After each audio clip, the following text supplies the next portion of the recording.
In the building, so original. Got the haters catching feelings. Get your hands up to the ceiling and keep them held high. Cause St. Louis isn't ready. Forget about it, goodbye. Hold up, we just saying hi.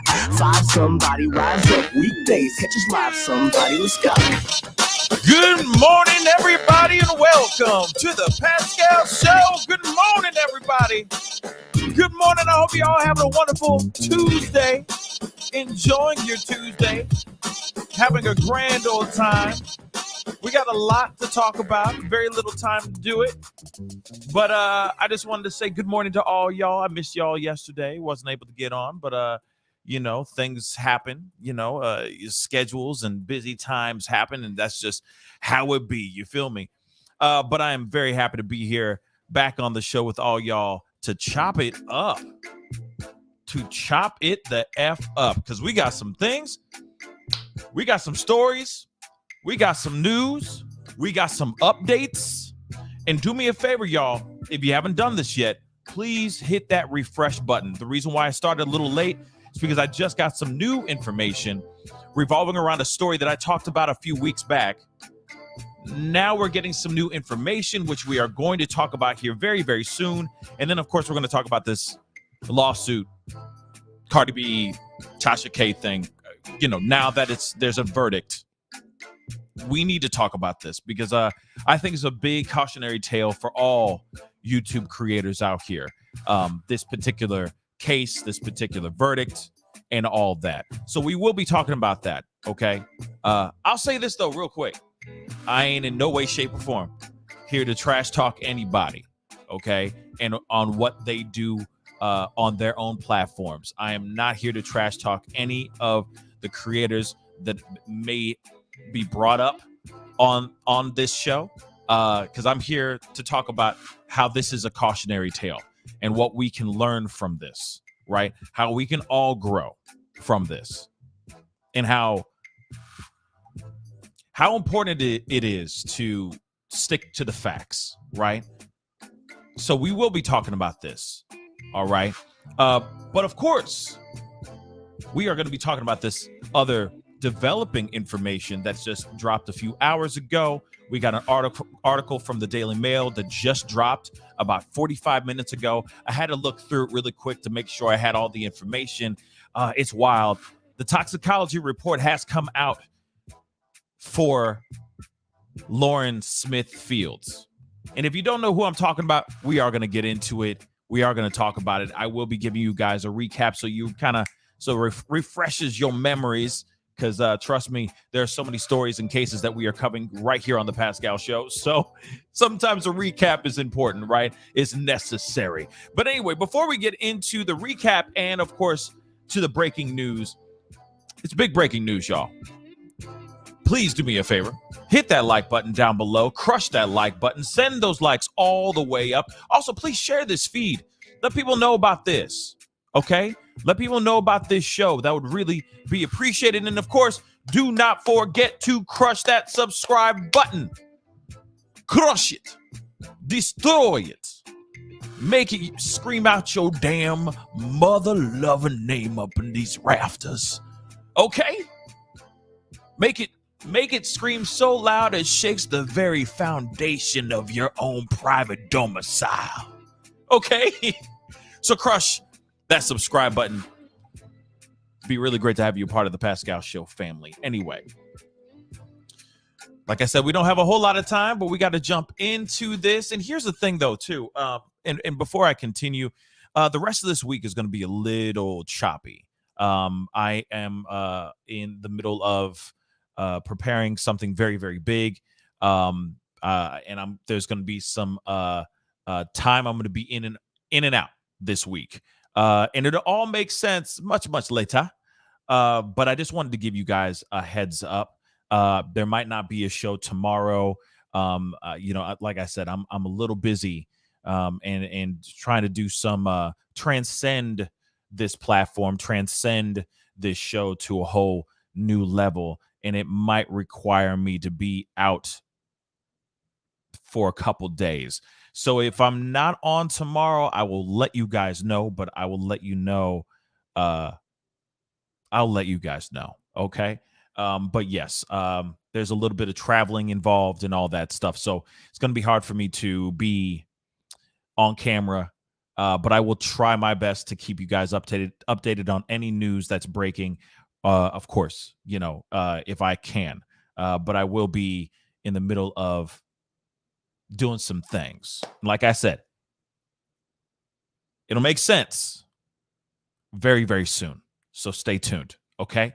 But anyway, guys, we do have to get into one of our top stories, because our top story was going to be about this lawsuit. And that's all I was going to talk about. But then I just saw this information about the Lauren Smith Fields case. And I said, you know what? We need to watch this. We need to look at this. We need to cover this story because, like I said, it is still bad. It's still a terrible situation. And the new news that I'm gonna drop here is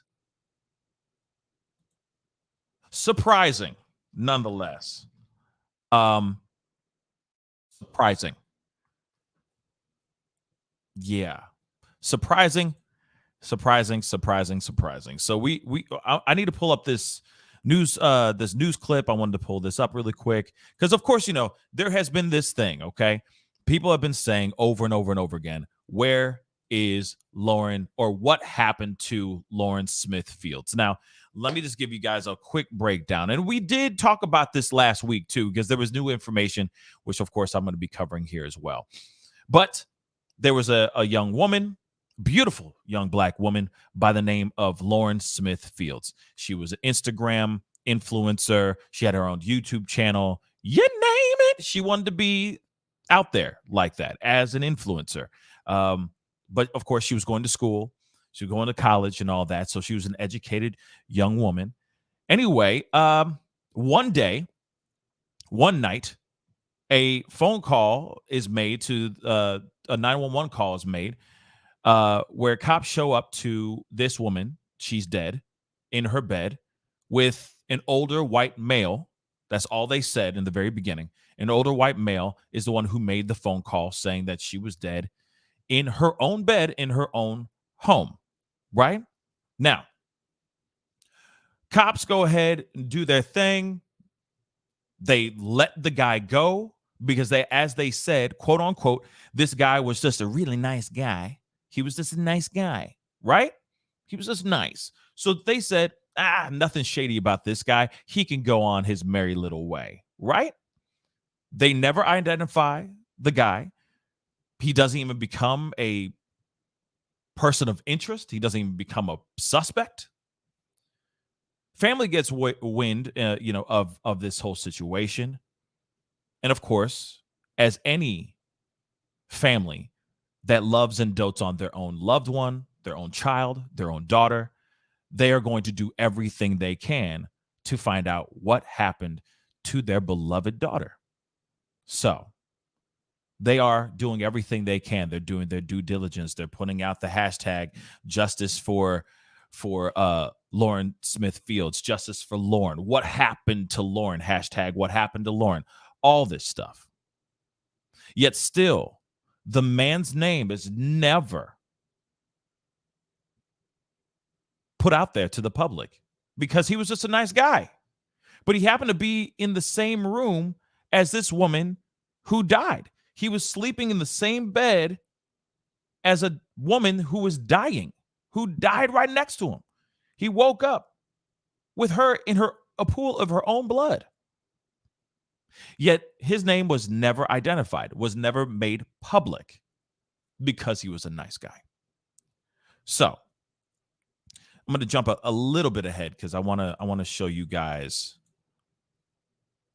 the man's face, of course, his name, and all that good stuff. Okay.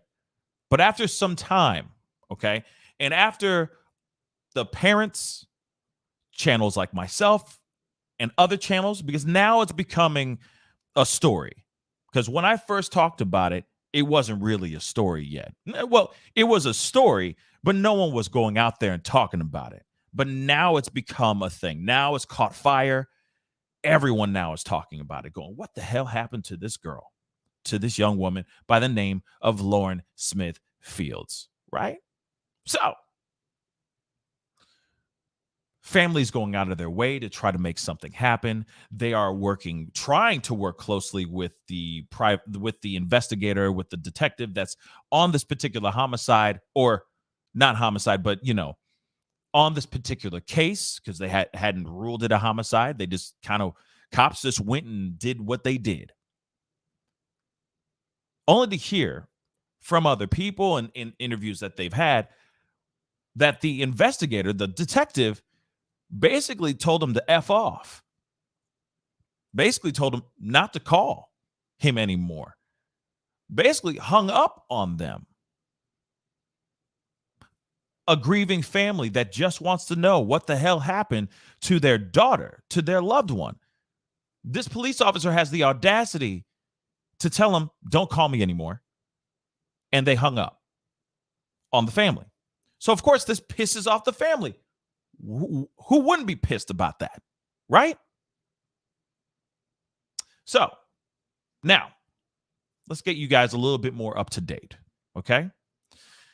Now, this older white male that they were talking about, I'm going to show you his face. I've showed it to you, his face before, but I'm going to show it to you guys again now. Yeah.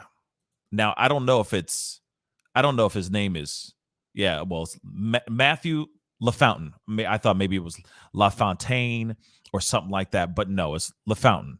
Matthew LaFountain, a 37-year-old white male that was in her home, kicking it and chilling with her, all that stuff. Okay. Now, reports claim that he said he was with her. They were out having a grand old time.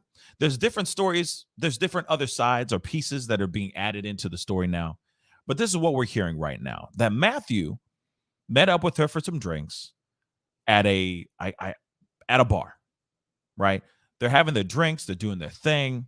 Now, in the report that I gave last week, when they finally broke what this man looked like and what his name was, one piece of information he said that was said in that report was that she was out with him, and I guess she got sick, went to the bathroom, allegedly purged, right? Threw up, came back, and continued drinking and kicking it with this man, Matthew LaFountain. Okay? Then, in that report, or in that article that I read from the Daily Mail, they went back to her crib, they went to bed, and then he woke her up seeing her in the way that she was found. There's other information in there where there was a used prophylactic, there was lube, there were other pieces that were there of a flipped plate as well. Those are all pieces of information that was said where the family was like, and they didn't even look into it. Family, like the cops didn't even look at this. They just kind of walked right over it and just did their thing, not giving two dams. It's very weird, right? It's just strange to me. It's very strange. But toxicology report has come out, and it's now been revealed that Lauren Smith Fields in her system was fentanyl and a slew of other drugs, including alcohol. And now they're calling it an acute intoxication from a smattering of drugs that were allegedly in her system. Now, there's other pieces of information here that I found very interesting as well, which we're going to get into. But like I said, this is the breaking story right now. The woman, 23 years old, Lauren Smith Fields, that we've all been sitting here going, what's going on, y'all? What happened? What happened to this woman? This woman with a bright future ahead of her. Allegedly, she took some oxy, that was laced with fentanyl. Allegedly, she snorted it and she OD'd. Here's the other piece. Allegedly, she received those drugs from her own brother. Yes, I said it. It's in the report. Allegedly. I'm going to say that. Allegedly. So we got to get into this, okay? We just got to get into it. So the Connecticut State Medical Examiner has determined that the 23-year-old Lauren Smith Fields died from ingesting a lethal cocktail of drugs, including fentanyl, washed down with alcohol, and ruled her death an accident. So the Office of Chief Medical Examiner announced on Monday that the young Black woman, who was found unresponsive last month in her Bridgeport apartment after going out on a date with an older white man she had met on a dating app called Bumble, died as a result of acute intoxication due to a combined effects of fentanyl, promethazine, hopefully I'm saying that right, hydroxyzine, I don't know, and alcohol, oxy, okay? Fentanyl, which we already know is a very dangerous drug and is highly addictive, was one of them. Obviously, it's prescribed to treat severe pain, while oxy and other ones are, well, hydroxyzine are allergy medications. Okay. Interesting. Let us continue. It is still unknown how and where Smith Fields had procured the substances that resulted in her death. Smith Fields' date, who's 37-year-old Matthew LaFountain, a design engineer, has not been charged of any crime. Now, here's the lovely young woman. Now, there's reports here that have been said, allegedly, that there was one part when they went back to her home, she went outside, she left to meet up with her brother. Like, she went outside to meet up with her brother, and she was out there for like a good 10 to 15 minutes. Then when she came back into the house or into the apartment that she lived in, she went straight into the bathroom. I'm just saying what the news articles have been saying. All right. This is all alleged because it is only according to Matthew LaFountain's account that she went outside for 10 to 15 minutes, came back in, went straight into the bathroom, and then God knows what else. Then they were watching a movie. They finished a bottle of tequila, went to bed, passed out. He woke up with her dead. So there it is. LaFountain told the police he and Smith Fields, whom he had known for just 3 days, spent her last night drinking tequila, eating, and watching a movie. The following morning, he found her dead on her bloodied sheets and alerted the authorities. Prior to the release of her cause of death and manner of death, her family accused the Bridgeport police of showing a lack of responsiveness and racial insensitivity in their handling of the investigation and signaled their intention to file a lawsuit alleging civil rights violations. So the mayor launched an internal investigation on Monday into the police department's response to Smithfield's death and the agency's interaction with her family. There's no tolerance for anything less than respect and sensitivity for family members and their loss, which I totally agree. And this mayor should be doing an internal investigation, regardless if this is an open and closed case or if this is an ongoing unsolved mystery, right? You have a grieving family that's sitting there going, what happened to my child? What happened? What the hell happened? And you got law enforcement treating the grieving family like trash? Hell yeah. Doesn't matter. Doesn't matter if they're overreacting, or anything like that. You have a family that's grieving. You act accordingly, right? So, to that end, this matter has been referred to the Office of Internal Affairs to conduct a full and fair investigation. As of Tuesday, the woman's family have not said whether they plan to carry on with the lawsuit in light of the medical examiner's revelations. Okay, that makes sense, right? The family have claimed the police took too long to notify them of Miss Smithfield's death, and then asked relatives to stop calling the department for updates. Which, like I said, you act accordingly. You don't just tell them to F off. You tell them, hey, we're doing the best we can. You serve them a decent serving of patience and understanding, not F off, leave me alone. So the mayor announced he will be working with the Bridgeport Police to update policies and practices concerning family death notifications. Death notifications should be done in a manner that illustrates dignity for the deceased and respect and compassion for the family. I support and add my voice to the family, community, and elected officials who are calling for state legislation on this issue. She died on the 12th in her apartment. Now,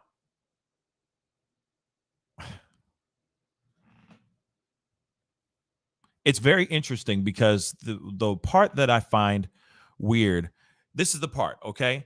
LaFountain claims that at one point during the evening, and I've said this in the another article with another article that was read before, but LaFountain claims that at one point during the evening, Lauren became ill and threw up in the bathroom, allegedly, before the two continued drinking tequila mixed drinks. So they were out kicking it. Or, see, that's the part. I don't know if they were inside the home, and in the home she was just drinking and having a great time. You feel me? And then all of a sudden she got drunk or got sick, went to the bathroom, puked, and came back like a puking rally. Right? Puke. I'm all right. Let's keep going. More shots. Right? Maybe. Or, and I have to play this other side. I hate to do that. I hate to break people's hearts, but I have to play devil's advocate. Or she got up, went to the bathroom, said that she puked, but maybe she was doing some drugs. Just playing devil's advocate. Could be both sides. Could very well be that she went in there, puked, came back, said, let's go. You know, maybe they're playing a drinking game or something like that. You feel me? Or she went in there, crushed a little bit of something, the little sniff, came back, and she was like, yeah, I wasn't feeling good, but I'm good to go. Let's go. The possibilities are endless. Okay. Now, it says here, her brother, Lakeem Jeter, told the Rolling Stone that a large bloodstain was found on her bed, and he claimed that several other pieces of key evidence, including a prophylactic that was used, lubricant, and an unidentified pill, were ignored by the cops. He says this: first night, we saw cups there, flipped plates, and the lube. The cops didn't take any of the cups to test the liquor.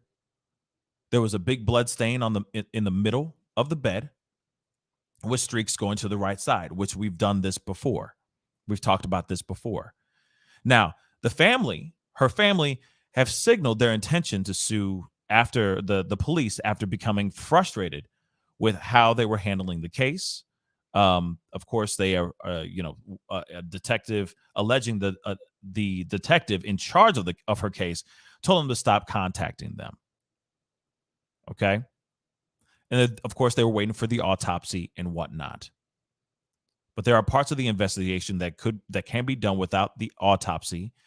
They can obtain the messages from Bumble, but that's not being done. And that's the other part too, which I find very, very interesting when it comes to Bumble. Bumble isn't going, hey, here's all the information. Where is that? Why haven't they said, here you go. Here's the info, bruh. You need it? Blow. We have it all.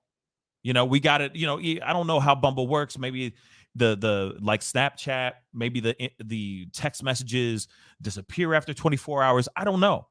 But all I know is that why isn't Bumble going, hey, you know what? Let's confirm or debunk any of these theories that are going on. Let's be proactive. Let's help the investigation and give them the information, right? The police report obtained by this article that I'm reading, Daily Mail, revealed that this is interesting here too.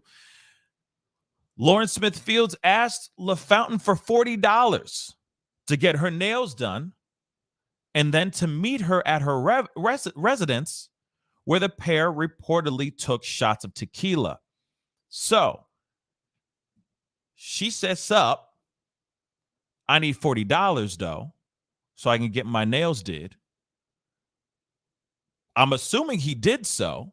Sent her the $40. She went and did her thing, and then they met up to meet at her home, so they never went to a club or a bar.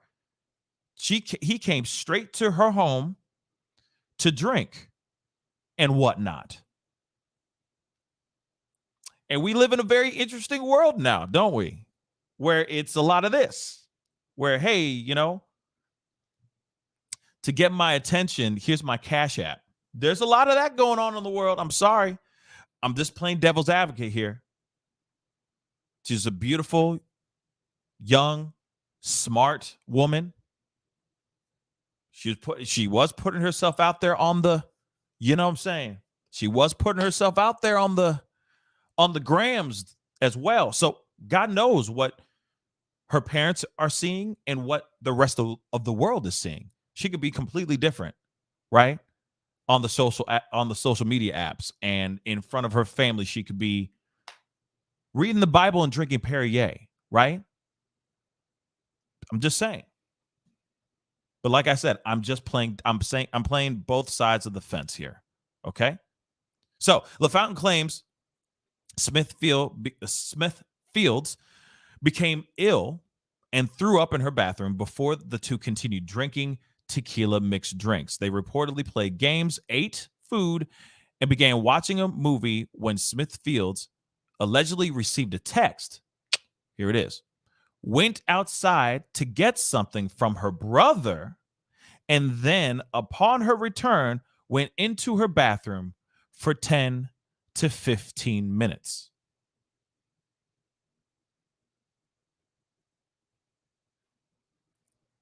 You disappear for that long? I mean, unless you're going number two, that's a long time to be in a bathroom for 10 to 15 minutes. Now, here it is, though. This is just LaFountain's account.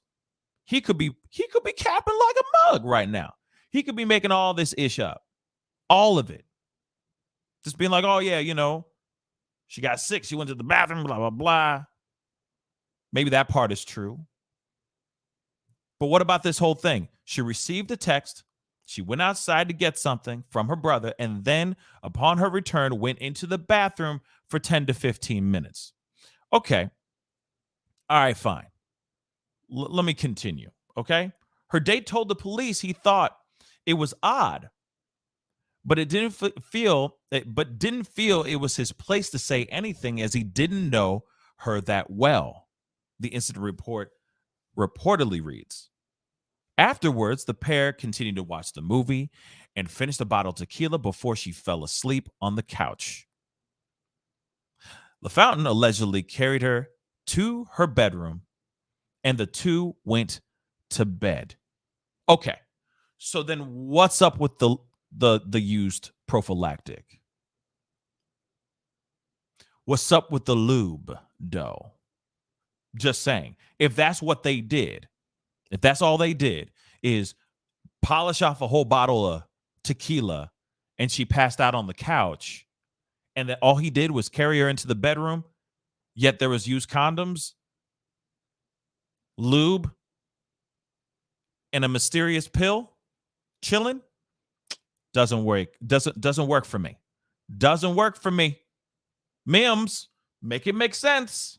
Make it make sense. But okay. Now, and also that was according to her brother too, who said he was in the room.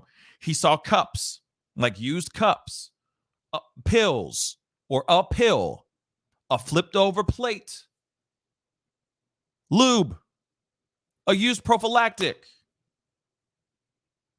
Yet this man is saying she went outside for a little bit, came back in, went straight into the bathroom, and she was in the bathroom for 10 to 15 minutes after meeting whoever she met outside. But allegedly, they're claiming it was her brother, but that she met up with.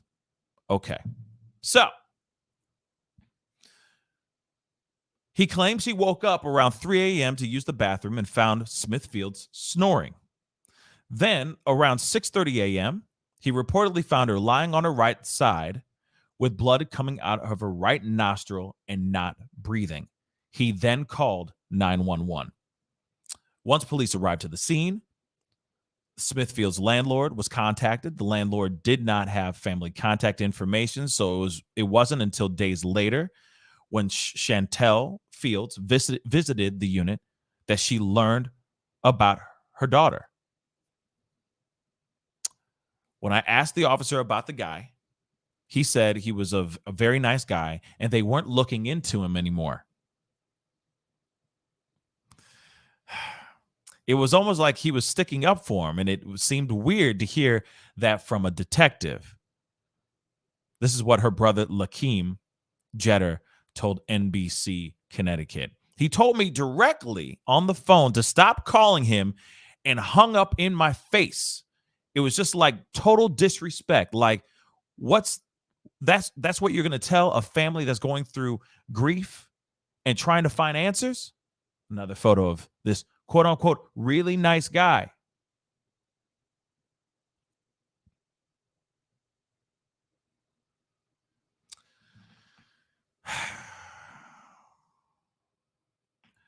Jeter also alleged police were not thorough in their initial crime scene investigation, noting that while officers confiscated her phone, passport, and $1,300, over $1,300 in cash, they neglected to collect other pieces of potential evidence. Excuse me. He told the Rolling Stone they found a used condom in the trash, lubricant, bloody sheets on her bed, and an unidentified pill in the unit. The first night we saw cups there, flip plates. We already saw this. They didn't take any of it. Didn't even test the liquor.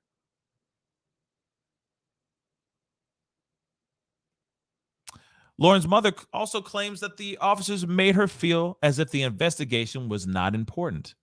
The way they talked to me, the way they have talked to the family, how they treated my daughter, they treated her like she was nobody, like she was not important.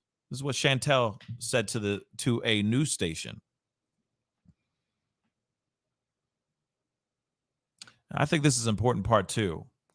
We have seen the amount of resources that have gone to other cases involving missing white women like Gabby Petito, and we know so many Black women are missing so much in this country. Everyone is speaking out. Everyone is insulted with the way the Bridgeport police and the Bridgeport city has dealt with us. So, and I don't blame them for being upset. I do not blame them for being upset. So there you have it, y'all. I mean, of course, things are still, there's still concerns. There's still questions of what the hell happened, right? Still, I mean, there's still so many questions. I still want to know what the hell happened. Was she forced this? Or was she using it recreationally? But the fact that this guy is saying, no, I picked her up, took her to bed, and he's not saying that there was any sexual activity at all? You tell me they didn't have any activity at all, but there was a used prophylactic, there was lube, there were things in the place that would show that there was some sort of activity going on, right? The family has several concerns with the incident report. Rolling Stone reported, I haven't texted my sister since December 4th, Jeter said, noting that he did call Smithfields on the night of December 11th to bring out a basket of clothes he was picking up. I didn't know anybody was there. See, this is the part where everybody is assuming that maybe he hooked her up with the pills or whatever it was that made her OD. Right here. He says, I haven't texted my sister since December 4th. He did call his sister on the night of the 11th to bring out a basket of clothes he was picking up. I didn't know that anybody else was there. She came out. She was out there for 10 to 15 minutes, and she walked back into the house. She looked normal. She didn't look sick. She didn't look tired. She didn't even look drunk. I'm her second older brother. If I would have seen her drunk, I would have said, what are you doing? Why do you look like that? Her mother also claims that Lauren had gotten her nails done earlier that week and that she wouldn't have needed to get them done again. Fields also noted that her nails were still so intact they didn't need to be done for her funeral. So, like I said, very, very strange. Very, very strange. Now, I do have this piece here. This is a little bit of a backup, but I wanted to show you guys this. I was going to play it earlier, but I want to show it to you guys now. And like I said, it's still a strange story. But now people are alleging that she probably got the pills from her brother when she went outside for those 10 to 15 minutes. But then you also got to remember, LaFountain didn't say he saw her, or from what we know, he didn't say that he saw Lauren walk out with a basket of clothes. So the brother's sitting there going, yeah, I came to pick up a basket of clothes. That's why she was out for 10 to 15 minutes. I didn't know anybody. I didn't know that anybody was here with her. She came out. She was acting fine. Those two stories aren't mixing right. So who is telling the truth and who's lying? But allegedly, LaFountain saying she went outside 10, 15 minutes, or she was out there for a little bit, came back in, went into the bathroom for another 10, 15 minutes to do God knows what. Sat back down, started drinking, polished off a bottle of tequila with old boy, passed out, and then he woke up with her in the bed with her dead. Brother saying she went out to drop off a basket of clothes, to give him a basket of clothes. And I'm sitting there going, wait a second. So LaFountain didn't even see her walk out with a basket of clothes? She didn't say, oh, yeah, I need to drop this off to, my brother's here. I need to drop this bag or this basket of clothes to him really quick. You see what I'm saying? Hell yeah, the math ain't mathing to me. You got two different accounts. So that's why people are alleging that the brother, or they're assuming that the brother was the one that provided her the last pill, let's just say, the last dose.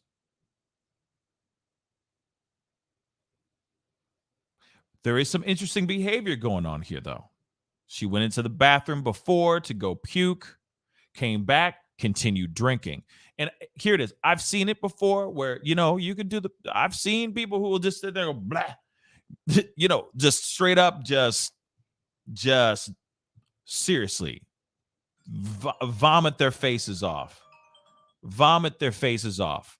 And then suddenly go, let's go. I'm good. Hand me a beer. Let's go. Right? I've seen it. If you've gone to college, you've seen it. Okay. But still, yeah, it's the boot and rally. There you go. It's the boot and rally. You're just like, I'm good. Let's go. But tequila, though, I've seen people do that on beer. But tequila, oh my Lord. Oh my Lord. That is some heavy stuff. And for me, I'm like, if you're puking on tequila, it's a wrap, son. It's a wrap. You're passing the F out. You going night after that puke, right? But no. She was up. She was doing a thing. So she went to the bathroom to vomit, came back, continued drinking. I don't know. It's not working for me. It's just not working for me. She may have gone in there to do. She went in there to do a bump or two. That's what I think. That's what I think. I don't know. Like I said, I'm playing both sides of the fence because I'm sitting there going like, well, I mean, a lot of people do a lot of things in the bathroom. There's a lot you can accomplish in 10 to 15 minutes, right? There's a lot of things you can accomplish while you're in there puking, right? But like I said, his story is not matching the brother's story, not entirely. And then you got to remember there was a used condom in the trash can. There was lubrication in out and all that. So it makes you wonder what is going on. What's going on? But let me play this video really quick. There are new questions about the police investigation into the dating app death of a young woman, Lauren Smith Fields, in Bridgeport, Connecticut. Investigative reporter Sarah Wallace delves into that mystery. They wanted us to forget about our daughter, their sister, our loved one. They thought they was gonna just throw her away like she was garbage. Amid this family's anguish are emotions of outrage and disgust at how the Bridgeport Police Department has investigated the mysterious death of 23-year-old Lauren Smith Fields. It was careless. It was no concern. There was no care for the family about how we felt, our grief, our pain, none of that. The I-Team obtained this police report of the response to a 911 call from Lauren's apartment on the morning of December 12th from a white male identified as Matthew LaFountain. The investigator notes he was trembling and visibly shaken. LaFountain said they met on the dating site Bumble, began drinking shots of tequila, and Lauren became ill. That later they played some games, ate some food, and started to watch a movie. He says he carried her to her bedroom and laid her in her bed. He then laid down next to her and fell asleep. He woke up again at approximately 06:30 hours, and she was laying on her right side. Blood was coming out of her right nostril onto the bed, and she was not breathing. Okay. Let me just say this, because this is something that I was thinking about, and it could be a thing. I don't know. I mean, one question I would sit here and say is, man, how old was the condom, though? Is there a way to test it to find out how old it was? Now, I'm not saying anything. I'm not trying to damage this woman's reputation or anything like that. But hey, we live in a world right now where, people are active out here. Who's to say she wasn't on a date with another dude a day before that? But that's the thing. Why would there be certain items out, right? Like on the nightstand or wherever it was, right? Why would it be out there like that? Because you know what I mean? So like I said, I'm playing all these options in my head because let's be real. There's a possibility she could have been, you know what I mean, with somebody else a day or two before. You feel me? She's an independent single woman. She can do whatever the hell she wants, right? So what are the chances of that? I'm just playing out that option. I'm not sitting here saying that's scripture, right? But you have to play that option out for a second. But still, none of this is working for me. So this guy never had any physical activity with this woman at all. She just passed out and he put her into the bed and that's it. There was no activity. They didn't have a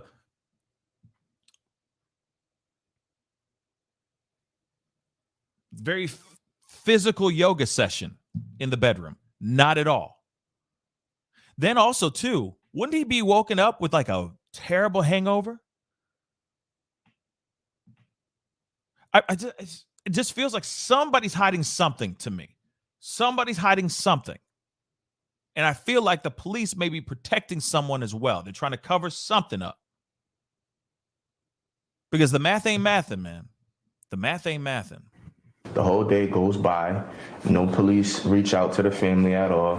Her close-knit family says they went to the apartment the next day after frantically calling and texting Lauren and were referred to a Detective Cronin. They didn't even contact us. They didn't let us know anything. It's like crazy. And I'm asking what's going on. He said she met some guy on Bumble. And I'm asking about the guy. He was like, oh, he sounds like a really nice guy. He sounds like a really good guy. And he was like, I'll call you back, and just hung up in my face. They say the detective promised to come by the apartment. Never showed up. The family says the relationship with police devolved from there. No contact from December 13th until December 29th. They returned to the apartment to clear out Lauren's belongings and claim a new detective came by to say he'd taken over the case from Detective Cronin. Whoa, wait a second. Wait up. So you're telling me they didn't hear nothing for well over 2 weeks? They didn't hear a damn thing from the police at all for 2 whole weeks? And then they switched out the detective? What? Bruh. Nah. And they didn't hear anything?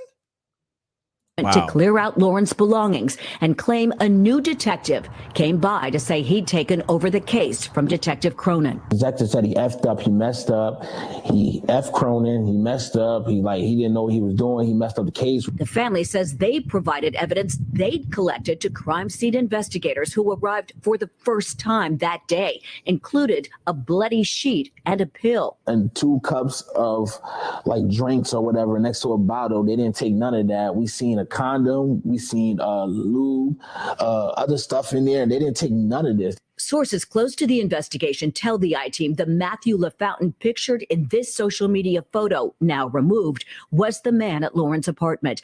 A neighbor at his listed address in Milford confirmed LaFountain's identity, but we were unable to reach the 37-year-old who has not been accused of any wrongdoing. LaFountain's same image appeared under the name Matthew Thomas, now also taken down. Anyone that genuinely cared and they were there, the last person there, and they know that nothing bad happened, you would at least even reach out to the family yourself. Like, listen, I know I'm sorry for your loss of your daughter or your sister. The family's last contact with police was on January 4th at headquarters with their attorney. What I believe is that the police failed to collect and preserve that environment from the first day. The attorney has now filed a notice of claim to sue Bridgeport for negligence, claiming key evidence was not initially submitted to the state lab. I feel like because he's a white guy and she's a black girl, it's just almost like they just thrown it under the rug. That night she was silenced. So now we are her voice. But we're here and we're fighting for her. The Bridgeport Police Department did not respond to repeated messages we left about the case. But in previous statements, they've said the investigation is open and active and that detectives are waiting for a final report from the medical examiner on the cause and manner of death. Sarah Wallace. Okay. But you hear it though, right? This is all jacked up. All jacked up. And they're showing that there's no concern at all. No concern. No concern whatsoever on this particular case. So much that they said, oh, we messed up on the evidence. We messed up the detective before, jacked it up. We did it. We're going to do whatever we need to do. So we switched out the detective because the guy who did it before just messed up everything. And I feel like it's going to be a situation where we will never get the full answer for this young woman. The full truth. Here's the other piece too. Where's LaFountain at? Why is he all in hiding? Why hasn't he stepped out and said something? Now, I get it. Lawyers probably sitting there going, don't say a damn thing. Do not say a damn thing. But at the same time, you haven't even tried to contact, like they said, you hadn't even tried to contact the family and say, hey, my condolences and all that. My heart goes out to you guys. I don't know what happened. I'm so sorry. If I was awake and I had known what was going on, I would have done this, that, and the third. Nothing? You've had no contact with the family at all? Your side of the story says that there was no activity whatsoever involved. None.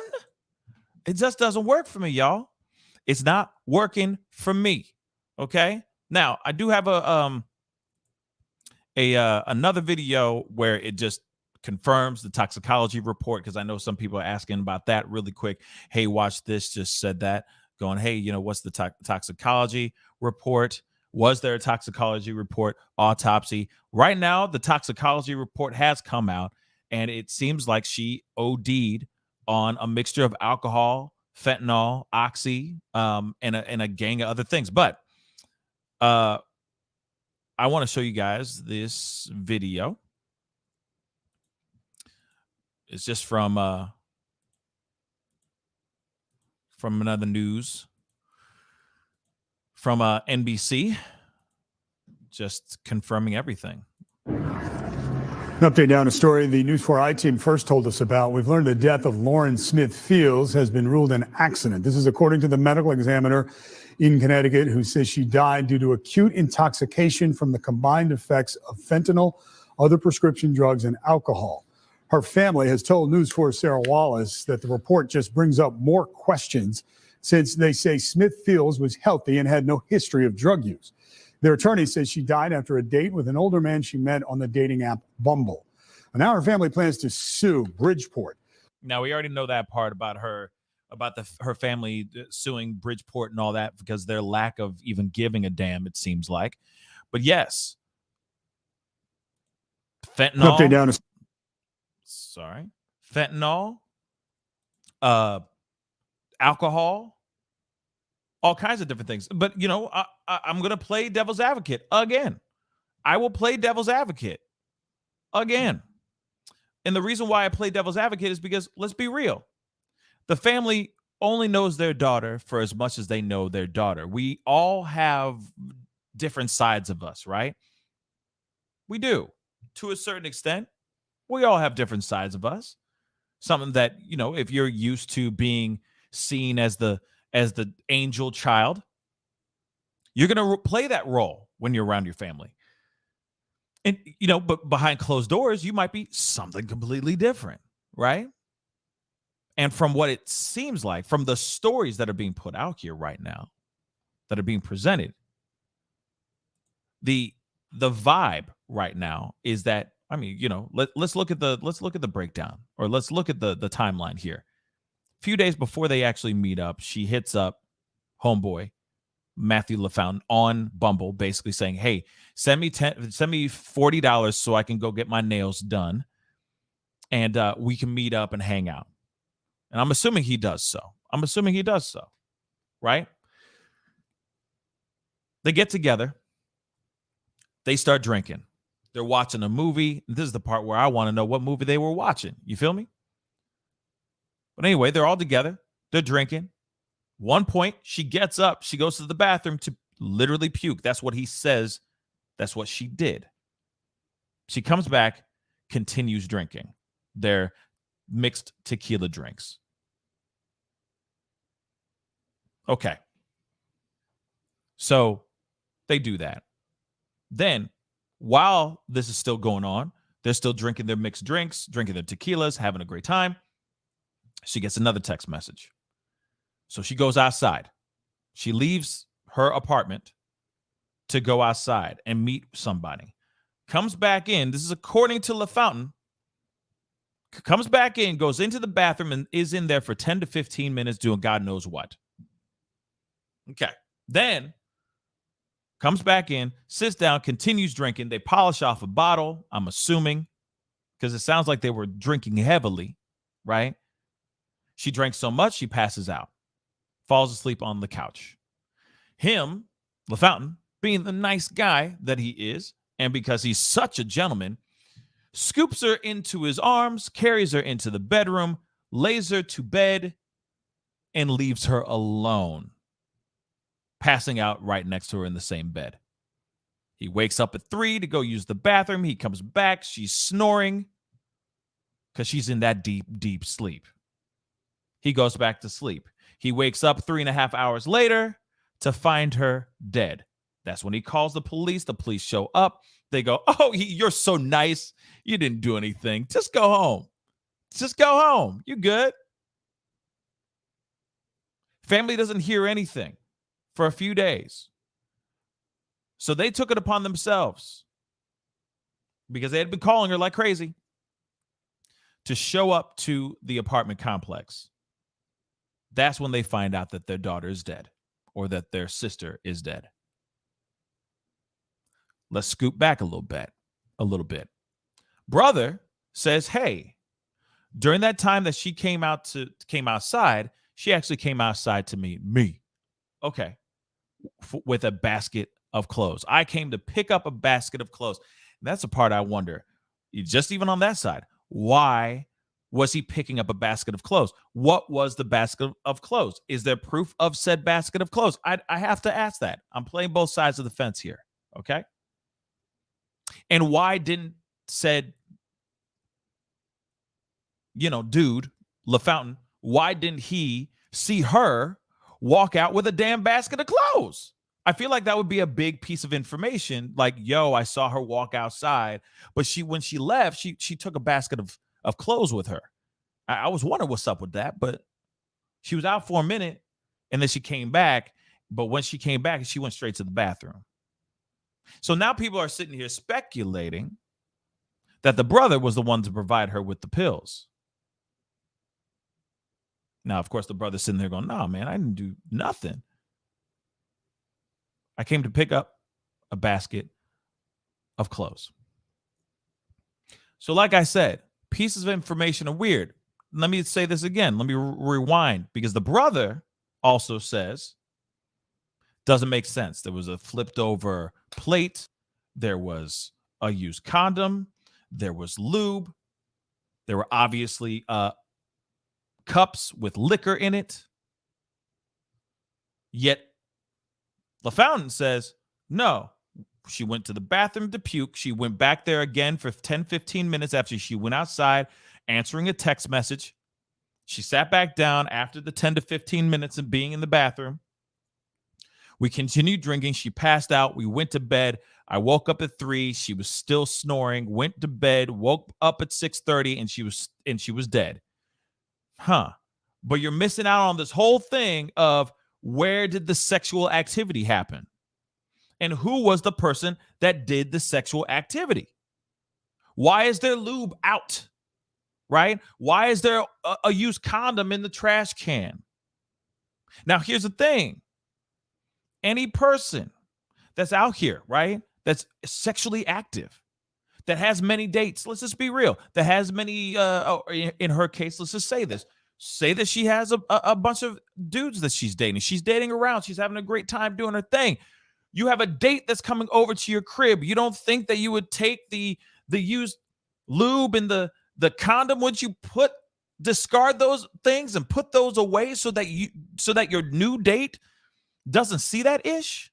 If there was a man before this to show up, wouldn't you show that you're not, you know what I mean? Like that, though? So why was the lube out? Obviously, it was used while this man was still there. Just saying. Make it make sense.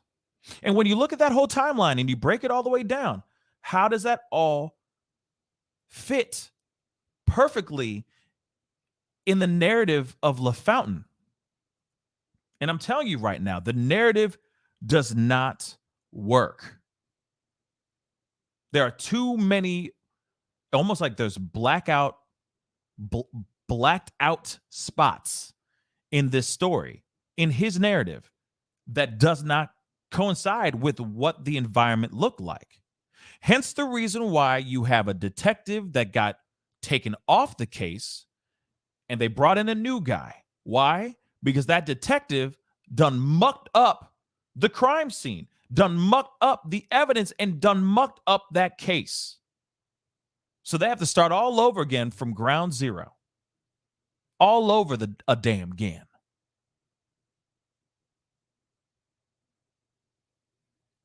So there you have it. And why I say this is because the narrative just does not work.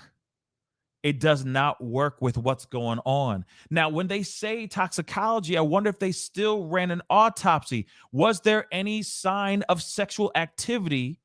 Was there any sign of taken advantage of? I can't use the word. You know what I'm saying. Was there any sign of assault on her body aside from the bloody nose? Whether or not she was any blunt force trauma to the back of the head, what else is in that autopsy? And why haven't we heard anything about that yet? We have first heard about the toxicology report because obviously it helps with the narrative of, see, she was on drugs. But what else happened to her body? Let's be real. Let's say she was on her own merit, on her own free will, doing drugs on her own. That still does not justify her death.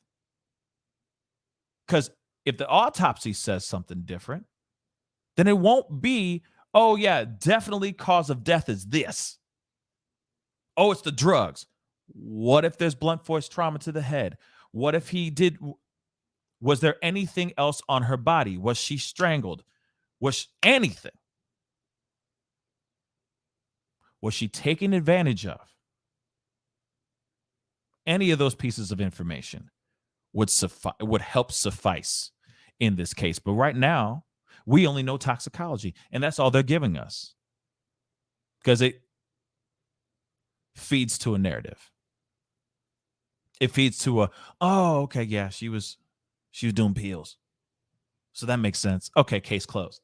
And I feel like that's exactly what the cops did when they walked into that room. Oh, she OD'd. All right, case closed. Who cares? No, they need to do their due diligence. They need to look into this thing and let's bring some real justice to this woman and find out what really happened. And if it is a situation where she literally just OD'd because she just had a little bit too much, then hey, bet, done. I get it. Case closed. But you got to do right by this grieving family and give them full transparency of what's going on. I'm so sick and tired of these families constantly having to do their own independent autopsies because they can't even trust the autopsies that are initially conducted. Because we're automatically getting into the whole, oh, we got to cap because it doesn't feed this particular narrative, and this family will never stop talking, and they'll never stop doing these protests and marches on behalf of her, and this hashtag will live on in infamy. We got to cut it. We got to wrap it up. So here's this toxicology report. Well, what else is going on here? Give us everything. And we will make the decision if this fully goes with the narrative or not. Anyway, moving on, guys. We got to get into the next story. Do me a favor, please. hit that like button down below. Hit that like button down below. And if you haven't done it yet, please hit that subscribe button. Crush it, destroy it, you name it. It would really, really mean a lot. I'm marching towards 50,000 subscribers. And it would really mean a lot if you guys can join. Seriously. But anyway, we got to get into this next story. Okay, this one's a little bit lighter. All right. But I do think this is a very important piece of information. Real talk. It's the next topic and our last topic of the day. But I think this is very important. Okay. Tasha K lost her lawsuit against her $1 million lawsuit against Cardi B for defamation. I'm just going to pull up an article because I think that's the best way we can do it. I think this is incredibly important for all of us that are out here as creatives, as commentators, etc. This is a cautionary tale. And I think this is going to change the platform. I think it's really going to change the platform. And I'll explain why. Here it is. Cardi B victorious over Tasha K in libel trial. She's getting awarded $1.25 million from Tasha K. Real stuff. We also got an article, a couple tweets from Tasha K, just talking about she responds to this whole situation, like I said. But anyway, this is very important, y'all. So if you're a YouTube creator or if you're somebody who's a commentator of any sort, this is very important, y'all. But anyway, Cardi B claimed a blogger made up harmful lies about her on the internet is ringing true with the jury, which just sided with her in federal court. The rapper won her libel case against Tasha K, who she sued for posting videos where she alleged, among a lot of things, actually, that Cardi B was a worker who dabbled in drugs and also had contracted a lot of acronyms. You could see it in the article. I can't say it out loud, unfortunately. So, after a week plus long trial, which is kind of fast, I think. I'll be real. I think it was pretty fast. Tasha was found liable on 3 separate claims and has been ordered to pay Cardi B $1.25 million in general damages and $250,000 for medical expenses. So $250,000 on top of 1.25. So $1.5 million she has to pay to Cardi B out of her own damn pocket. It's a damn shame. But anyway, Cardi B called BS on Tasha, suing her back in 2019 when the blogger refused to take down the damaging posts. CB even went on the witness stand during the trial and testified she was not feeling well in the head. She was dealing with mental health issues during this period as a direct result of Tasha's stories. Looks like she made an impact with the jurors.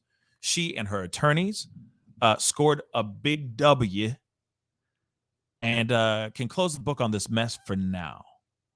The judge said any potential punitive damages Tasha might owe Cardi B will be determined in a future hearing.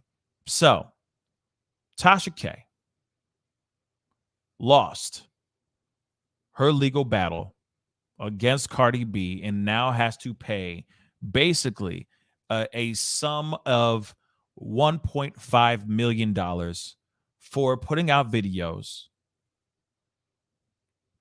talking about Cardi B and how these stories about Cardi B were not real. But she was making a lot of money off these videos. Now these videos are gone. They're gone. Unless somebody on the internet saved them and put, you know what I mean? because people save these videos, right? And the internet is kind of forever, as we already know. But that's the part that I found very interesting. So here are a couple tweets she put out. Okay. And this is what Tasha K put out. And and this sucks. Like I said, I'm not here to knock anybody. This still is crappy. And it sucks for her. Okay.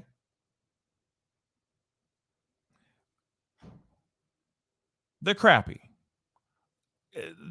Tammy from the blog, if the videos are still up, they're about to be taken down. If they are still up, they're going to be taken down because she's not going to want to see another lawsuit like this.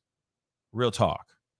Because this is not the kind of information you want to have on your YouTube channel, because not only does it tarnish your name, it tarnishes your name, your rep, and you get another opportunity for Cardi B to scoop up another Millie.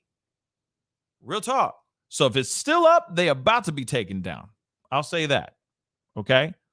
But anyway. So let's go here. Twitter. She put out some tweets recently. She said, I forgot to thank all the viewers for all of your support in this business. This is part of the protocol. Everyone in my seat has been through this, and this ain't the last. This comes with the territory. See y'all Friday. It's long overdue. So my husband, attorneys, and I fought really hard. I want to thank them for their long hours of sleepless nights. Winos, it's only up from here. See y'all in a few days. Back to work. Okay. Now, this is the reason why I say this is kind of a really big situation for a lot of YouTubers. Because here's the thing. I get it. We all want the clicks. We all want the views. We all want people to come in. We all want to build our own families. We all want to build our own friends. We all have that goal and that dream of being successful in this business, right? We all want to see that thing where it's like you come in and you see like multiple bags in your account. You have multiple thousands, if not hundreds of thousands of people that tune into your show every time you go live or every time you post a video. I mean, everyone who's on this platform wants to see a little bit of success, at least even a tiny grain of success, right? So I get the whole thing of wanting to be somebody who comes out and gives the heat, right? Gives you that fire interview, the exclusive on such and such. I mean, shoot, people are more interested in coming to channels like mine and many others, many other tremendously successful other channels. They will go out of their way to see what the new scoop is. Oh, she about to spill the tea on this, that, and the third, right? I get it. But when you're putting out information that's not true, that is a huge problem. Now, I'm surprised because there's a lot of YouTube channels that do this, that will put out information that's not real. They just put out full-on lies, fake news. Wow, I brought that back. That's an old one. But full-on fake news. And they will continue to put that stuff out with pride. That's the thing that drives me nuts. That's the thing that does not make me want to subscribe. That actually makes me want to unsubscribe from a YouTube channel, because I'm not here for the fake. I want to hear the truth. I want to hear the facts. I want to hear the information, not spilling the tea that is something that there's with no proof to back it up. And there's a lot of people out here that are trying to make that big exclusive thing. You see what I'm saying? Oh, I was, I just heard from a friend of a friend that such and such did such and such. And now it's confirmed that guy is really such and such. And it's like, are you sure? Because you're outing some information on somebody that has no physical evidence, right? No physical evidence. If you notice, like, at least on this channel, right? Things that I'm reporting, things that I'm talking about, they're in black and white. They're in articles, they're in videos, and the sort. They're not, hey, this is what I heard, or because I have a certain feeling about a specific artist, I'm just going to say these things. I'm just going to drop these nuggets and blow everybody's minds. Next thing you know, you're getting views for saying things that aren't entirely true. Now, Tasha K apparently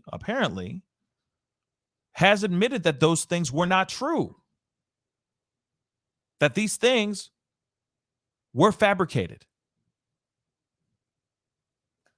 Yeah. Mara Charisse. There we go. Thank you. She admitted to it. And I give her mad props for that. I'm going to say that. Real talk. I give her mad props for admitting, stepping up, and being an adult about that and saying, yo, I did. Okay. Yes. Those were lies. But that didn't help her case. That made her case worse, right? So with this, or it didn't help. Yeah, it didn't help her plea, right? It only makes the jury lean more towards Cardi B than Tasha K, especially when you have a multitude of videos that are dedicated specifically to Cardi B, and every single Cardi B story that you're saying in those videos are fabricated. No physical evidence whatsoever. Crazy. So, with that being said, I entirely respect Tasha K's business model, her platform. I don't like what she did with the Cardi B stuff because, like I said, if this was true, if those accusations were true that she said in those videos, and then she was being sued for those things, and then she came out vindicated and won, I would be like, see, bang. You know what I mean? There's nothing wrong with her saying her truth and telling the truth about those things, right? And exposing those things, right? But when you totally expose something that's totally fabricated and not real, that's some serious ish, man. That's serious. That's real serious. But I do respect the platform she's built, the following that she has, the business model she has. I mean, shoot, there's so many people that are trying to emulate her platform. This is just a huge teachable moment, not only just for herself, but every single person out here that's trying to make it. You can't make it on fabricated stories. You can't make it. You can't make it on BS. You can't make it on lies. You just can't. And the thing is, I also want to know this too. I've been thinking about this too. Like, what about Wendy Williams? People like Wendy Williams, all the other people that have sitting here putting out content that are all just rumors, gossip, things that do not have any physical evidence. It just makes you wonder, like, I've never heard any lawsuits against someone of the likes of Wendy Williams, right? Never seen it. Never seen it. Never heard about it. Maybe it was all done under the rug, or maybe under the table. You know what I'm saying? Maybe she just paid everybody off and said, you know what I mean? Like, hey, I get it. You're trying to, you're suing me for defamation, for this, that, and the third. Bet I get it. You know what I mean? Here's the money. Let's keep it moving. Maybe. I don't know. You know what I mean? But something like this is big for us, so that we know not to do this. That I do believe that we need to, as creators, we got to speak the truth. We got to tell the story, but we also got to speak the truth and not the lies. And not because, oh, that'll get you views. Like, I'd rather build and work my ass off to get every single last viewer coming in and watching this show or any other pieces of content that I put out, because they want to hear from a reliable source. And that's the question, is will this tarnish Tasha K, or will she just come out even stronger? Now, something that's very interesting is that she most likely will not be talking about this lawsuit, nor I don't even think she can talk about this lawsuit. But it does make you wonder, is this going to tarnish her career? Is this going to ruin her career? Or is this just going to be nothing? You see what I'm saying?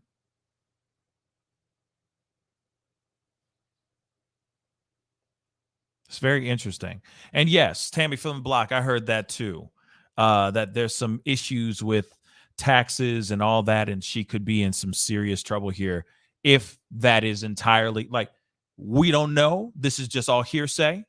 And of course, you see why I say allegedly a lot.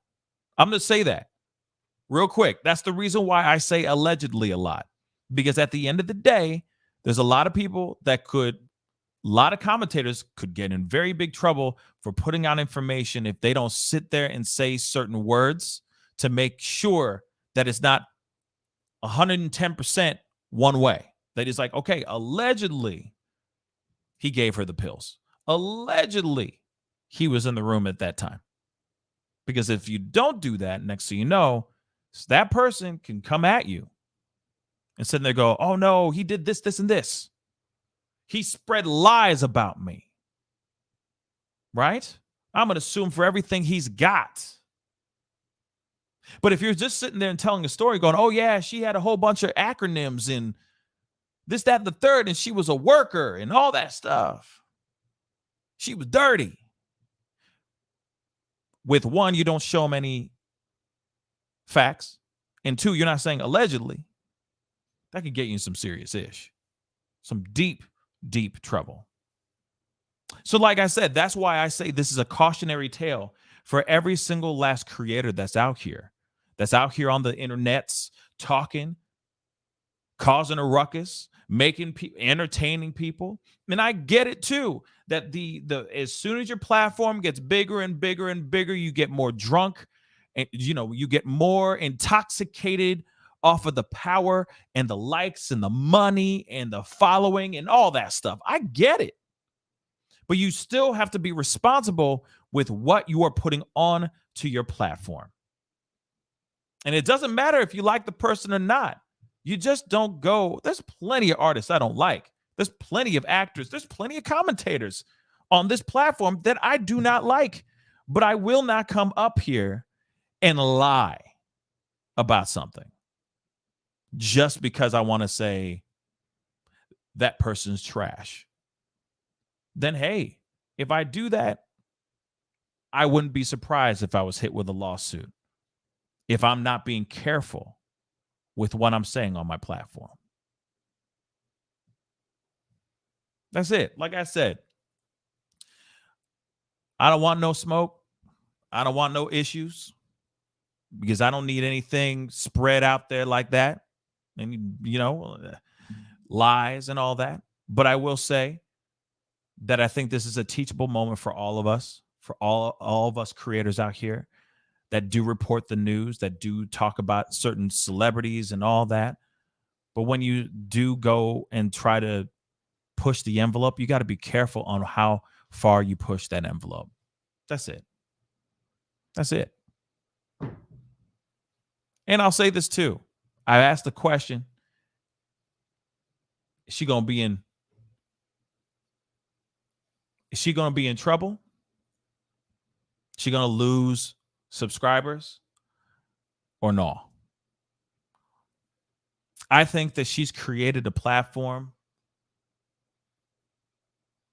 that I don't think this is going to destroy anything for her. I think she's going to be just fine.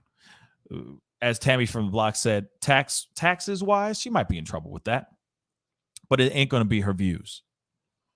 People are still going to watch her. It all depends on what she does on that show when she does that show.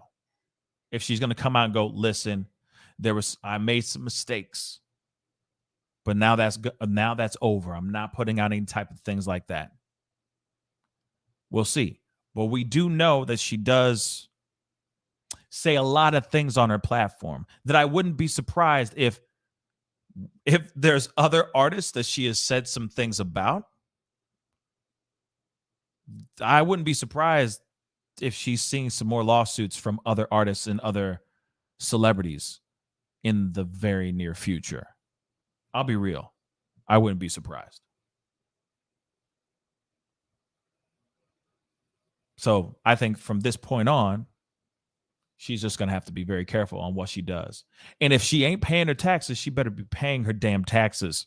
She better catch up, because they coming if she's not playing this right.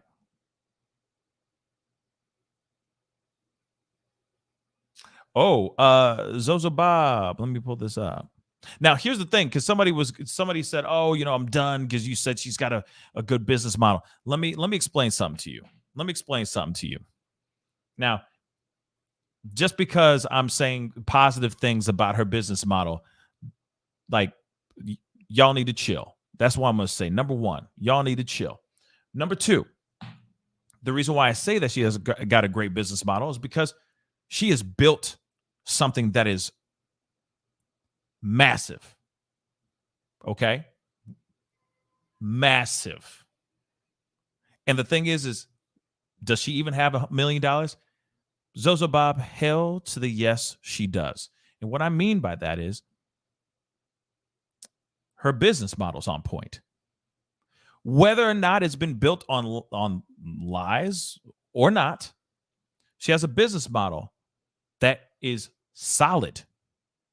She has her Patreons. She has her members. She has all this stuff, super chats, etc. She has exclusive information. She has exclusive interviews and videos and stuff like that you can only get through paying through a paywall by paying a certain amount. She has hundreds, if not thousands, of people that tune into her stuff every single mother-loving day. And then on top of that, she got her own app that people pay for monthly to watch her exclusive content on that page too. So yes, her business model is on point, y'all. It's off the charts. Like I said, you may not like the content, but her business model is solid. She's got a team that's amazing. Like I said, doesn't matter if you like the content, but what she has, the foundation that she has created, is resilient. And a lot of other commentators are wanting to work their way to that place, right? And there's a lot of other content creators that have that stuff too. Absolutely. Have their own app, have their own place, the paywall, so on and so forth on this website to get content, the exclusive content, blah, blah, blah.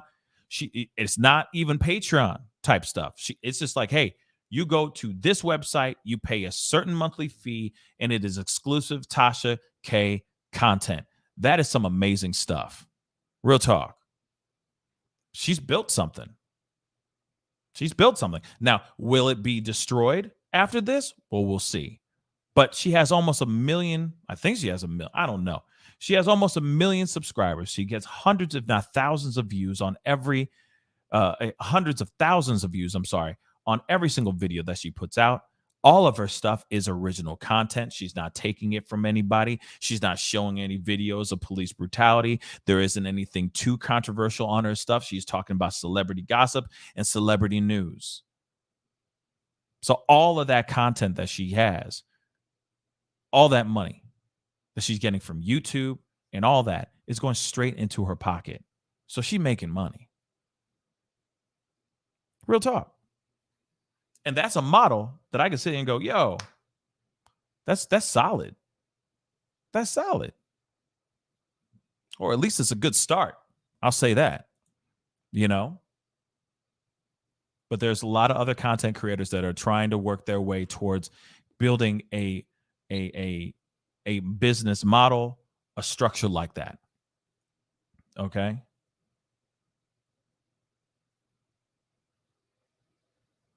Yeah, you know what? I will say that Ebony Man 2K, he said it, he had to make sure I saw it, so he did it twice. So here it is. Having a good model isn't enough. A biz model has to be executed properly. She can't even choose an attorney correctly. Yes, I know that her attorney was not that good either, from what I heard through the grapevine, that her business model was business model. Her choice in attorney was trash, right? And I hear you. I hear you on that. You know, that was a bad choice on her part, right? But you can't deny what she has built, and it's something that was pretty damn resilient. Like I said, hopefully it can withstand a defamation lawsuit like this. Hopefully it can withstand losing $1.5 million. We'll see. We will see. Here's the other thing too. If she don't pay it, they will take her money. They will just take it from her. So she has to pay that money. God knows how long it's going to be, whatever she has to do. I'm sure there's a timeline and all that stuff. But still, if she doesn't pay it outright, they will garnish her wages. They will just take it out of her money. But like I said, we'll see what happens. I mean, you know, they were talking about taxes and what she has and what she doesn't have and blah, blah, blah. And if IRS was in the room, they're taking notes. It's going to be interesting, you know? And Rondale, I agree. I don't think this is fully over for her. But one thing that she has to do is that she has to go back to work. Regardless, because that's how she makes her money. So she has to get back on the mic and talk. And we'll see what happens. Like I said, we will see what happens. Right? We'll see what she does. And we'll see if there's other, right? We'll see if there's other lawsuits that come. Because like I said, if Cardi B can do this and if she has lied about other things before, bruh, it's a wrap. Because these other lawsuits from other celebrities are going to be coming. They'll be coming. So hopefully she either goes back, does some spring cleaning through her YouTube channel, deletes things that are lies, right? Deletes the things that are not true and keep it moving, right? And I get it. She's opinion-based too.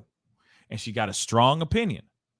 But when you start putting out, when you put out that kind of information, right, that's not true, that hurts. So I get it. You know, if you're sitting there going, oh, blah, blah, blah, and then, like, you know, you don't go and have, you know, like, say you're got some celebrity on and then you go, oh, that person's on crack. Do you have proof? Like, that's the only thing I say. Do you have proof that that person is actually on that specific drug? Because that's a serious accusation to put out there. And I get shock and awe and getting your fans to keep watching and go, oh, she said what? Clutch my damn pearls. I get that. But if it's not true, why say it? If it's just for shock and awe, for the drama, to be theatrical, you got to be careful with what you're saying, because the people out here be sensitive and they'll sue that ass, period. So you got to be safe. You got to be careful. That's why I always rely on articles, news clips, videos like crazy, because the last thing you want to do is say some stuff that's out here that's going to find you sued. A lot of it is already the stories that I talk about, all of them, you know what I'm saying, are out here already in articles that I'm talking about. You won't see me coming up here. You won't see me coming up here trying to report something that is totally fabricated and made up, unless it's a skit. Okay. But other than that, you got to be careful, because people like Cardi B, who got deep pockets, will come for that ass and sue you hard. Period. But anyway, guys, so like I said, cautionary tale. Cautionary damn tale.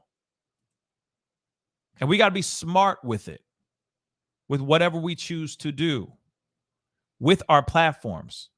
With great power comes great responsibility. I know, Spider-Man, but at the same time, it still applies to everything. And when you're out here and you're putting out this kind of content, you got to be careful, because there's people out here that will really believe, they should believe what you're saying, because you're supposed to be a reliable source of information, not someone who's out here just putting out empty gossip. I said it. Anyway, guys, I appreciate all y'all for being on today. That's the show. Like I said, the next couple days are going to be a little in and out. Might be on tomorrow morning. Don't know yet. I'm still trying to figure some things out. Got some serious things moving on right now. But anyway, I appreciate everybody. Ebony Man 2K, thank you so much for subbing. I appreciate it. Welcome to the family. Welcome to the Pascal Show. You see what I'm saying? We talk about all kinds of crazy things, controversial, current events, trending news, all that stuff. And I feel like that one was something that we all need to talk about. Like I said, just don't lie on your channel. You know, just try not to lie and come in with the facts. That's it. Hard facts. That's it. And lean on those and then put your opinions on that ish. But you have it in black or white and go, look, see, it's the article, or see the video. See that sex tape? That's what's happening. It's right here. I'm not lying. You see what I'm saying? That's what needs to be happening. I appreciate everybody for being on. Don't forget to hit that like button. Send those likes past 300 likes before you leave. That would really mean a lot. And for those of y'all who haven't done it yet, I mean, my boy just did it. All right. Mr. Ebony Man 2K just did it. So do like Ebony Man 2K and hit that subscribe button, destroy it, nuke it, all that stuff. That would really, really mean a lot. Okay. Keep an eye out on the community page. I'll be putting out, letting you know if I'm going to be on tomorrow morning, but I might not due to some scheduling things. But I will talk to you very, very soon, okay? Have a blessed one, guys. Be good to yourselves. Be good to one another. And I'll see you guys in the next one. This is The Pascal Show. Bye.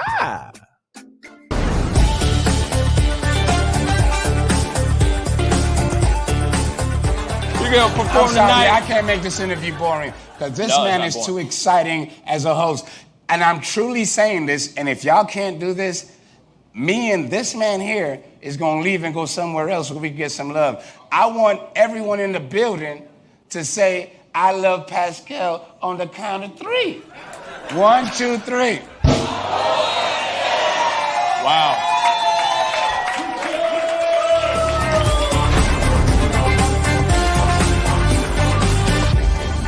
Homeowners, and property managers. If you're looking for effective and humane ways to remove wild animals and deal with the damage that they have caused, we have good news for you. Introducing Wildlife Command Center. We are the only wildlife company that checks 70 different areas on a structure to determine the answers to the following questions. For more information, call us now.